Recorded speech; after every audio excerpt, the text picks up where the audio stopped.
आप देख रहे हैं समग्र चेतना, बूंद बूंद में सच। नमस्कार, मैं हूं सुयश मिश्रा। आप देख रहे हैं समग्र चेतना का खास कार्यक्रम हमारा नेता कैसा हो। इस कार्यक्रम में हम किसी एक विधानसभा को लेकर के चर्चा पर चर्चा करते हैं और वहां के जो लोकल युवा नेता हैं, युवा हैं, उनके मन की बात जानने की कोशिश करते हैं कि एक युवा क्या सोचता है अपनी विधानसभा को लेकर के, अपने लोगों को लेकर के, अपने क्षेत्र के विकास को लेकर के। हमारे साथ खास मेहमान हैं, कांग्रेस से अतुल शुक्ला जी हैं हमारे साथ, बसपा से अभिषेक जी हैं, भारतीय जनता पार्टी से अनुराग जी हमारे साथ में हैं। सबसे पहले अतुल जी, आपसे मेरा सवाल है, विधानसभा चुनाव और सारे प्रत्याशी मैदान में आ चुके हैं, टिकट भी हो चुका है सबका, लेकिन जो क्षेत्र के मुद्दे हैं वो प्रत्याशी नहीं उठा पा रहे हैं। क्षेत्र के क्या मुद्दे होने चाहिए? पार्टी ने जो काम किया सो किया, क्षेत्र के जो विकास को लेकर के क्या मुद्दे होने चाहिए, उन मुद्दे पर कोई ध्यान नहीं देता, उन मुद्दों की कोई बात नहीं कर रहा है। अतुल जी, आप क्या कहते हैं? मुद्दों पे बात होनी चाहिए जी, और जो क्षेत्रीय मुद्दे हैं उसको जो है, जो भी विधानसभा प्रत्याशी हैं पार्टियों के, उन लोगों को, जनता को बताना चाहिए कि हम उनके मुद्दों पर काम कर पाएंगे कि नहीं कर पाएंगे। वोट मांगना अलग चीज हो गई और काम को। आपके हिसाब से क्षेत्रीय मुद्दे कौन कौन से हैं? आपके हिसाब से क्षेत्रीय मुद्दे? सबसे बड़ा मुद्दा तो कुमरावा ब्लॉक बनना चाहिए जी, जो कि 2012 से पेंडिंग पड़ा हुआ है। जी जी। और दूसरा सबसे बड़ा मुद्दा है कि लखनऊ जनपद में सबसे बड़ी झील जो कि सौतल झील के नाम से जानी जाती है, 300 बीघे में फैली हुई है, उसके जो है अभी तक सिर्फ प्रशासन ने आश्वासन दिया है और उसको पक्षी विहार के रूप में बनाने का जो सपना क्षेत्रीय लोगों ने देखा था अभी तक साकार नहीं हो पाया है। जी जी, वो भी बहुत बड़ा मुद्दा है। साथ ही क्षेत्र में बहुत से गांव ऐसे हैं जहां आज भी सड़कें भी नहीं पूर्ण रूप से तैयार हो पाई हैं। और सबसे बड़ा मुद्दा तो ये है कि कुमरावा जो मार्ग है, कुमरावा बाबागंज मार्ग बख्शीदालाब से, वो 5 साल कागजों में ही दौड़ता रहा और आज तक वो साकार नहीं हो पाया। और न पता कितनी भी घटनाएं उस पर घटित हो चुकी हैं, कितने लोगों की मौत हो चुकी है, लेकिन वो 5 साल में सड़क नहीं बन पाई, जो कि क्षेत्र का सबसे बड़ा मुद्दा है। तो साथ ही रामसागर मिश्र 100 सैया हॉस्पिटल है और उसको अब तक 2012 में बना था, अब तक उसको जो है 10 साल हो गया है, ट्रामा सेंटर के रूप में तब्दील हो जाना चाहिए था, वो अभी तक नहीं हो पाया है। साथ ही कुमरावा पीएचसी को सीएचसी बनना चाहिए था, वो भी काम नहीं हो पाया है। इसके अलावा जो कुमरावा से होते हुए और ये क्या नाम है, चौड़ीकरण होना था इटौंजा रोड का, वो अधूरा पड़ा हुआ है, उसको भी नहीं भी चालू किया गया। और डिवाइडर रोड बननी चाहिए क्षेत्र में। साथ ही कुमरावा बाबागंज रोड जो है वो सिर्फ कुमरावा तक ही कार्य प्रारंभ होने का टेंडर हुआ है, जबकि वो शुरू से ही बाबागंज तक थी, उसको भी जो है वहां तक पहुंचाने का कार्य भी अधूरा पड़ा हुआ है।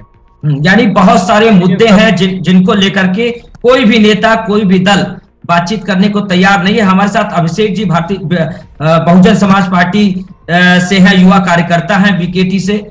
अभिषेक जी, आपके हिसाब से जो भी आपके प्रत्याशी हैं, क्या उनको आप सलाह देंगे बसपा किस चीज को लेकर के, और बसपा के जो आपके प्रत्याशी हैं वो क्यों नहीं उठा रहे हैं ऐसे मुद्दे जो अतुल जी ने अभी बताए हैं?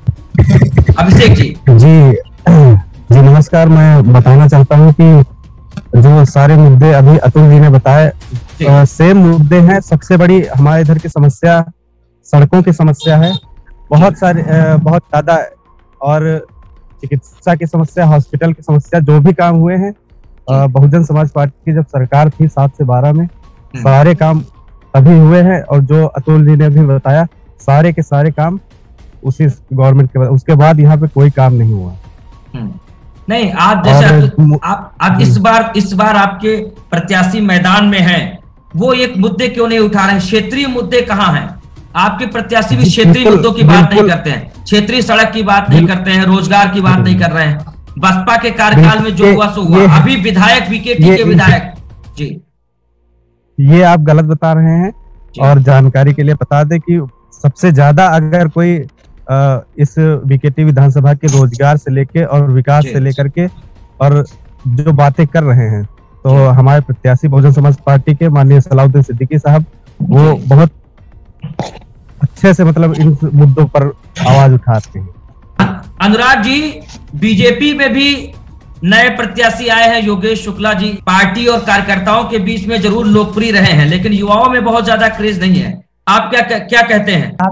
मैं कहना ये चाहूंगा, सर्वप्रथम आप सभी भाइयों को मेरा प्रणाम है।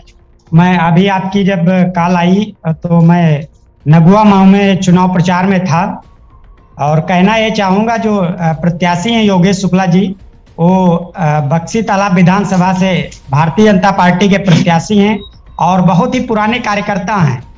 और जो अभी आपने बात कही कि अभी वो मुद्दे नहीं उठा पा रहे हैं, तो टिकट मिले अभी 5-6 दिन हुए हैं, लगातार जनसंपर्क कर रहे हैं। उनके साथ करीब 80 से 100 टीमें लगाई गई हैं।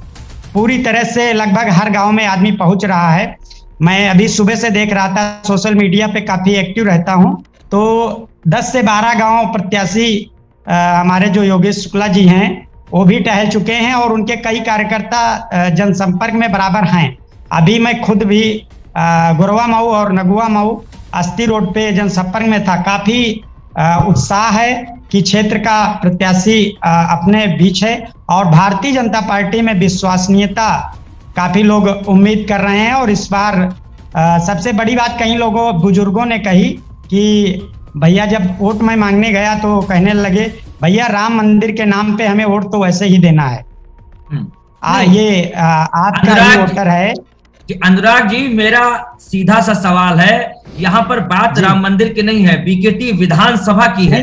बीकेटी विधानसभा में युवाओं को रोजगार कैसे मिलेगा, इसके लिए क्या आपके प्रत्याशी, कोई उनके पास में प्रपोजल है, कोई उनके पास कार्य योजना है? युवा जो प्रतिबंधित नशा है, प्रतिबंधित नशे का शिकार हो रहा है, युवा बर्बाद हो रहा है क्षेत्र का, उसको लेकर के क्या उनके पास कोई कार्य योजना है? रामसागर मिश्र जिनके नाम से मेट्रो स्टेशन प्रस्तावित था समाजवादी पार्टी की सरकार में, वो मेट्रो स्टेशन का नाम बदल करके भूतनाथ रख दिया गया। आपके क्षेत्र के थे, लेकिन भारतीय जनता पार्टी की सरकार थी, आपके क्षेत्र के किसी भी नेता ने सवाल नहीं उठाया।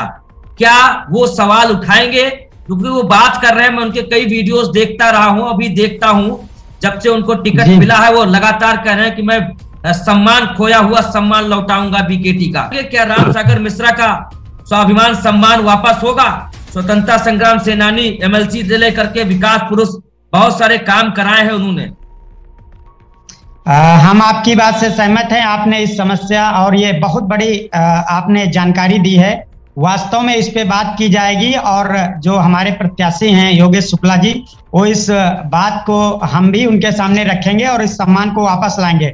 और जैसे आपने बात की क्या उनका मान सम्मान वापस नहीं आया, तो आपको याद दिलाना चाहूंगा, और भी लोग हमारे साथ हैं, जो ये 100 सैया अस्पताल बोला जाता है, ये हमारी भाजपा ही सरकार में इसको रामसागर मिश्र अस्पताल किया गया है। ये बहुत बड़ी उपलब्धि है। हालांकि किन्हीं कारणों बस इसको ट्रामा सेंटर में तब्दील नहीं हो पाया, लेकिन इससे जो ये हॉस्पिटल बना है, ये नाम बदलने के अलावा और कोई काम किया है आप लोगों ने? नहीं, मैं अपने भाजपा के साथी को बता देना चाहता हूँ, मैं अपने भाजपा के साथी को बता देना चाहता हूँ, आप सोशल मीडिया पे बहुत एक्टिव रहते हैं, लेकिन आपको ये जानकारी नहीं है कि ये 2012 के पहले बसपा सरकार में इसका निर्माण हुआ था। बसपा सरकार में इसका नामकरण हुआ, ना कि भाजपा सरकार में। लेकिन रामसागर मिश्र अस्पताल अपने क्षेत्र की है बहुत बड़ी उपलब्धि है। अनुराग जी, एक तरफ आप नहीं, अनुराग जी एक तरफ समाजवादी, एक भाजपा ने कहा था कि इसको ट्रामा सेंटर बनाने का काम किया जाएगा, लेकिन 5 साल गुजर गए, ना तो ट्रामा सेंटर का निर्माण हुआ और ना ही उसमें जो है विस्तार किया गया किसी प्रकार का। एक तरफ समाजवादी पार्टी रामसागर मिश्र के नाम से एक मेट्रो स्टेशन का नाम प्रस्तावित करती है, सरकार बदल जाती है, भारतीय जनता पार्टी की सरकार आती है, उसका नाम बदल करके भूतनाथ मेट्रो स्टेशन रख दिया जाता है। सुयश जी मैं बता देना चाहता हूँ, रामसागर मिश्र का जो नाम सौसैया हॉस्टल का रखा गया वो भाजपा सरकार में नहीं रखा गया जी। गुमराह करने का काम न किया जाए भाजपा के द्वारा, बिल्कुल वो समाजवादी पार्टी में भगवती सिंह जी के द्वारा किया गया था। जी जी, भगवती सिंह के द्वारा किया गया था। दूसरा सबसे बड़ी चीज, अतुल जी, लल्लन कुमार आपके कांग्रेस पार्टी से मैदान में हैं, युवाओं की बात खूब कर रहे हैं, रोजगार की बात कर रहे हैं। पिछले 3 सालों से 2.5 सालों से हम उनको लगातार देख रहे हैं, क्षेत्र में लगातार जनसेवा में लगे हुए हैं, जनसेवा में लगे हुए हैं। लेकिन कांग्रेस की अगर बात करें तो इस सीट से सोनिया आपकी सुनीता सिंह मैदान में उतरती थी, 25 से 26 हजार वोट पाती थी। कैसे इनकी नैया पार लगेगी आपके हम लोगों का टारगेट 2 लाख प्लस का है और 1 लाख लोग हमारे नेटवर्क से जुड़े हुए हैं, बाकी पे काम चल रहा है। लगातार हम लोग जनसेवा का काम करते हैं और 3 साल से लगातार, चाहे वो कोरोना काल रहा हो, चाहे वो जो सैनिटाइजर रहा हो, सब व्यवस्था कर करके लोगों की मदद कर रहे हैं। और लोगों को सरकार के द्वारा हैंड पाइप नहीं उपलब्ध कराए गए तो हमारे लल्लन कुमार जी के द्वारा हैंड पाइप भी लगवाए गए हैं, कॉलोनी का भी निर्माण कराया गया है। जनसेवा किस तरह की जाती है, हम सत्ता में नहीं है फिर भी हम जनसेवा का कार्य कर रहे हैं, तो जनता देख रही है कि किसको जो है वोट करना है। और हमारे साथ वो तबका है जो कि सोशल मीडिया पे एक्टिव कम रहता है, उसके दिमाग में है कि कांग्रेस को वोट करना है। और साथ ही हमारी प्रियंका जी ने एक नारा दिया है, लड़की हो लड़ सकती हूँ। हम लोगों ने ये कहा है कि जो भी लड़कियां हैं उनको इंटर पास होने पर स्कूटी दी जाएगी, साथ ही टैबलेट व लैपटॉप दिया जाएगा। नहीं, आप बीकेटी की बात करिए। लल्लन कुमार कहते हैं कि युवाओं का साथ है, युवा हमको साथ दें, हम युवाओं को आगे बढ़ाने का काम करेंगे। बेरोजगारी को लेकर के कुछ नहीं, कैसे सृजन होगा और युवाओं को रोजगार कैसे मिलेगा, इसको लेकर के उनके पास कोई कार्य योजना है? कोई इंडस्ट्री लाएंगे, कैसे करेंगे? हम लोग क्षेत्र में जो है रोजगार को बढ़ाने के लिए नए प्रपोजल लेके आएंगे और क्षेत्र में विकास के लिए उद्योग लगाएंगे और उद्योगों पर काम किया जाएगा, जिसमें हमारे क्षेत्र का युवा जो है रोजगार पा सके। साथ ही नए कंपनियां बहुत सारी हैं, उनके प्रोजेक्ट को लॉन्च कराया जाएगा, जिसमें क्षेत्र का विकास हो सके। साथ ही सबसे बड़ी बात यह है कि हमारे क्षेत्र में एक सौतल झील है, जिसका अगर हम लोग सौंदर्यीकरण करा ले जाएं तो हमको लगता है कि हो सकता है क्षेत्र का कम से कम 1000 व्यक्ति उस सौतल झील से रोजगार पाएगा, जो कि बर्ड सेंचुरी के रूप में जब बनेगा तो उसमें जो है लोगों को पर्यटन के रूप में रोजगार के अवसर उपलब्ध होंगे। अब बिल्कुल अभिषेक जी आप युवा हैं, आप सभी युवा हैं। नशा जो प्रतिबंधित नशा है बीकेटी क्षेत्र में, उधर बाबागंज और उधर कुमरावा से लेकर के और भी इटौंजा, सब जगह खूब बिक रहा है, धड़ल्ले से बिक रहा है। तमाम युवा नशे की तरफ शिकार हो रहा है। इसको लेकर के कोई बात नहीं करना चाहता है, क्यों? इसको लेकर के आप कुछ करेंगे? जी बिल्कुल, हमारी प्राथमिकता रहेगी जी। हम लोग करने में ज्यादा और कहने में कम विश्वास करते हैं। और जहां तक भारतीय जनता पार्टी का सवाल है, वो लोग हर किसी मामले में पूजा पाठ को और राम मंदिर को खड़ा कर देते हैं। मुद्दे बहुत सारे हैं क्षेत्र में, लेकिन अभी हमारे जो भारतीय जनता पार्टी के साथी हैं उन्होंने कहा राम मंदिर के नाम पे, और कोई मुद्दा भी तो नहीं है। और पहले ये बताएं कि जो बता रहे हैं भारतीय जनता पार्टी के हमारे साथी कि हम गांव-गांव जा रहे हैं, बहुत सारे 100 गाड़ी चल रही, 150 गाड़ी चल रही है। अगर ये गाड़ी पहले चलती, नहीं किया 100-150 लोग चल रहे हैं जी, 100-150 लोग आज चल रहे हैं जी, अलग अलग क्षेत्र में लगे हुए हैं। ये अगर पहले लगे होते तो इनको प्रत्याशी बदलना ना पड़ता। ये सब क्यों नहीं लगे हुए थे? अब मेरी बात सुन लीजिए, आप प्रत्याशी बदलने की बात की तो मैं आपको एक बात बताना चाहूंगा। आप बसपा से हैं, आपको पूरी जानकारी होनी चाहिए कि जब अभी कोरोना काल आया पिछले वर्ष और इस वर्ष, तो सबसे ज्यादा दौड़ने वाला जनप्रतिनिधि कौन था? अरे तो उसका टिकट क्यों काटा गया? वाले हमारे, मेरी बात अगर इतने ही अच्छे जी, उसके अगर इतने ही अच्छे थे तो उनका टिकट क्यों काटा गया? उनको रखना चाहिए था ना। टिकट कुछ कारणों से अतुल जी छोड़िए, अनुराग जी आप तो जानते हैं पार्टी में आप विधायक जी के प्रतिनिधि भी रहे हैं। आप मुझे बताइए, भारतीय जनता पार्टी के 11 लोगों ने चिट्ठी लिखी थी जेपी नड्डा साहब को कि आपके विधायक जी काम नहीं कर रहे हैं, इनके कामों से इनके भ्रष्टाचार से बीजेपी, बसपा, कांग्रेस और सपा का फायदा हो रहा है। कौशल किशोर जी को उन्होंने 2019 में हराने का काम किया। तमाम प्रत्याशियों को, जो निकाय चुनाव थे उसमें प्रत्याशियों को, बीजेपी के प्रत्याशियों को हराने का काम किया। ये चिट्ठी लिखने की जरूरत क्यों पड़ी अनुराग जी? आप जैसे ये आरोप लगाया गया कि 11 लोगों ने चिट्ठी लिखी, चिट्ठी तो हमने भी देखी थी, लेकिन उसमें सबसे पहला वर्ड था कि निकाय चुनाव में प्रत्याशी को हराया गया। तो आप बीकेटी की बात करें, बीकेटी से अगर प्रत्याशी हराया गया होता तो ये बीकेटी का प्रत्याशी सामने नहीं होता। और क्षेत्र में लोगों में चर्चा है, हमारे बड़े भाई अरुण सिंह गप्पू जी उनको टिकट दिलाने से लेकर उनको चुनाव जिताने तक पूर्ण भूमिका निभाई। और कुछ जगह पे विधायक जी चाहते थे कि इनका टिकट हो, लेकिन किन्हीं कारणों से उनका नहीं हो पाया। जहां जहां पे असफलता साबित हुई और चुनाव के कुछ दिन पहले घटना घटित हो गई थी चेयरमैन जी के ड्राइवर के साथ, उस घटना से काफी लोग दुखी थे और मान सम्मान लगा था, क्योंकि अगर किसी के हत्या हो जाती है ड्राइवर की तो एक ये होता कि चुनाव ना हारने पाए। इसलिए पूरा फोकस विधायक जी का बक्सी का तालाब नगर पंचायत में था, जिसकी सफलता भी मिली और भारी वोटों से विजय प्राप्त किया। मेरा एक सवाल है आपसे,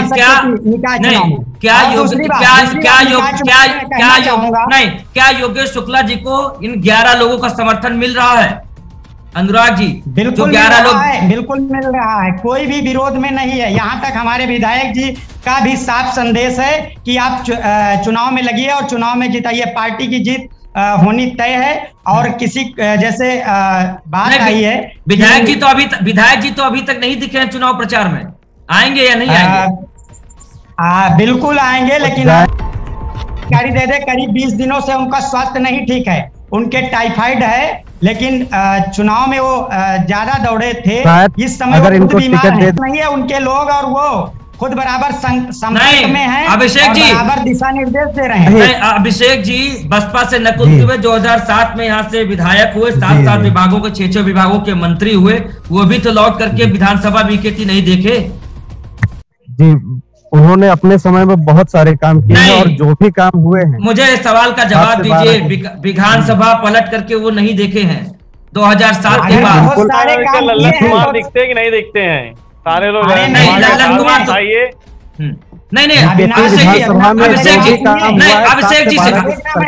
अभिषेक जी से मेरी बात, अभिषेक जी बताइए ना, आपके जो भी काम हुआ है वो आज तक, चाहे 100 सैया हॉस्पिटल हो, नहीं आपके विधायक जी, नहीं आपके नकुल दुबे जी भी तो नहीं दिखे हैं 2007 के चुनाव जीतने के बाद। वो हमेशा दिखते रहे। और कहना चाहूंगा अगर वो 2017 से लेके 2012 तक कई विभागों के मंत्री रहे, उसके बाद 2012 में भी बुरी तरह हारे और 2017 में भी हारे। बुरी तरह नहीं हारे, लोकसभा हारे नहीं, बुरी तरह नहीं हारे, 1800 वोटों से हारे थे। 2 विधानसभा चुनाव हारे नहीं, बुरी तरह नहीं हारे। एक में 18, 2 विधानसभा चुनाव और 2 लोकसभा चुनाव हारे। 2000 से कम एक बार हारे और एक बार जो है 18,000 करीब वोटों से हारे थे। अतुल जी लल्लन कुमार बहुत मेहनत कर रहे हैं पिछले 3 सालों से, हम जो देख रहे हैं क्षेत्र में, और बहुत पैसा पानी की तरह उड़ रहा है उनका। नल लगवाना हो, आवास दे दिया, एम्बुलेंस चलवा दी, लेकिन कांग्रेस की बात करें तो 25,000 26,000 इतने में रह जाती थी। अभी क्या लगता है 2 लाख नहीं 2 लाख प्लस वोट कांग्रेस पाएगी बक्सी तालाब में, तो बाकी सब लोग तो आशा देखेंगे कांग्रेस नहीं तो 2 लाख आप पा जाएंगे, अनुराग जी भी कह रहे हैं 1 लाख 1.5 लाख ये भी पा जाएंगे, तो बाकी सब क्या जमानतें जब्त कराएंगे सबकी? सरकार आती है तो कहेंगे कि जो है हम शमशान बनवा देंगे, उन्होंने कब्रिस्तान क्यों बनाया, और यही मुद्दे उठाते हो। अनुराग पार्टी एक ऐसी पार्टी है ना तो अनुराग की बात करती है, ना कब्रिस्तान की बात करती है, हिंदुस्तान की बात करती है। अनुराग आखिरी सवाल आपसे ले लेते हैं। अनुराग, अगर आप अपने प्रत्याशी योगेश जी आपके प्रत्याशी हैं, उनको टिकट मिलने के बाद भी खूब सारी बधाइयां आ रही कि एक क्षेत्रीय व्यक्ति को भारतीय जनता पार्टी ने टिकट दिया है, इस क्षेत्र से मांग भी हो रही थी कि कोई क्षेत्रीय व्यक्ति आए। क्षेत्र के मुद्दे वो कब उठाएंगे? अब चुनाव के तो बिल्कुल उफान पे है, अब कब तक वो क्षेत्र के मुद्दे उठाएंगे और कुछ विश्वास दिलाएंगे जनता को कि हम क्षेत्र के मुद्दों के लिए काम करेंगे? अनुराग जी आखिरी सवाल आपसे। देखिए, बक्सी तालाब विधानसभा में कुल 4,51,726 मतदाता है जिसमें से सबसे अधिक दलित मतदाता है 1,20,000 के आसपास, और उसके बाद करीब यादव बिरादरी का 80,000 मतदाता है और क्षत्रिय बिरादरी का 52,000 मतदाता है। और क्षेत्र के होने के नाते ब्राह्मण प्रत्याशी हैं। आपको बताना चाहूंगा करीब 52,000 क्षत्रिय वोटर है इस पे, और मुस्लिम करीब 35,000 है और लोधी 30,000 है। कुर्मी का 25,000 मेरी बात सुनिए, कुर्मी करीब 25,000 है और 14,000 निषाद है, कुम्हार 8,000 है। बाकी क्षेत्रीय मुद्दे बताइए। सुन लीजिए, करीब 5,000 ये वोटर हैं, और इन लोगों का पूरा इसमें यादव और मुस्लिम का वोट लगभग अनुराग जी विकास की बात करिए, अतुल जी आधा मिनट बचा है, मेरी बात तो सुनिए, आधा मिनट में शेष कर 2 लाख से मेरी बात तो सुन लीजिए। बताइए अनुराग जी कि आपका विधायक बनेगा तो आप 5 काम कौन से सबसे पहले करेंगे? हाँ जी बता दीजिए, जल्दी बता दीजिए, आधा मिनट में काम बता दीजिए, करेंगे क्या? आने वाले 5 काम बता दीजिए। 5 काम करेंगे।